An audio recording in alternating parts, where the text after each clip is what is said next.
ጤና ይስጥልን እንዴት ናችሁ? ከዚህ በፊት እንደተለመደው የአመራር ነክ የሆኑ ነገሮች በቪዲዮ እየሰራ መሆኑ ይታወቃል።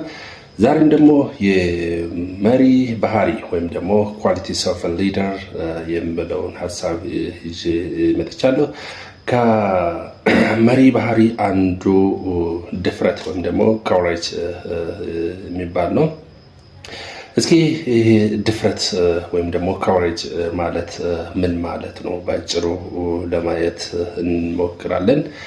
ድፍረት ማለት ችግር፣ አለመረጋጋት ወይም አደጋ ቢኖርም ትክክለኛውን ውሳኔ ለመውሰድ ያለው የአእምሮና የልብ ጥንካሬ ነው። ባጭሩ ትርጉሙ ይሄንን ሲሆን ድፍረት ያለው መሪ የተለያዩ ባህሪያትን የተላበሰ ነው ወይም ደግሞ የተለያዩ ድርጊቶች በማድረግ ይታወቃል።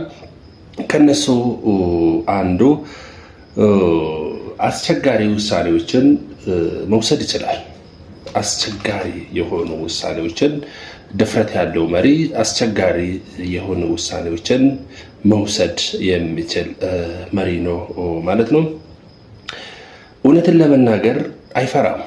ብዙ ጊዜ መሪዎች አንዳንድ ጊዜ ስናይ ከሁኔታ ወይም ደግሞ ሁኔታውን አይቶ ይራመዳሉ። ይሄ መጥፎ ነው ማለት ሳይሆን ደፋር ወይም ደግሞ ይሄንን ባህሪ የተላበሰ መሪ እውነት ለመናገር አይፈራም። እውነቱን ለመናገር ወደኋላ አይልም ማለት ነው። ሁልጊዜ እውነትን ያወራል። በተለይ ደግሞ ከሲቹዌሽኑ ጋር የሚሄድ ሁኔታውን አይቶ እውነቱን የሚናገር መሪ ድፍረት ያለው መሪ ነው ማለት ነው። ሌላ ስህተት ሲፈጠር ኃላፊነት ይወስዳል። ስህተትም ከተፈጠረ ከስህተቱ አይሸሽም፣ ኃላፊነቱን ይወስዳል። ይሄንን ባህሪ ያለው ወይም ደግሞ ድፍረት ያለው መሪ ስህተትም ሲፈጠር ኃላፊነቱን ይወስዳል ማለት ነው።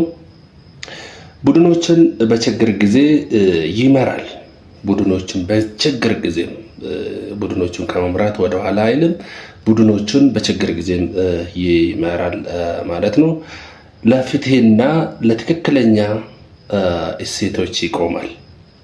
ይህንን ባህሪ የተላበሰ መሪ ለፍትህና ለትክክለኛ እሴቶች ይቆማል ማለት ነው።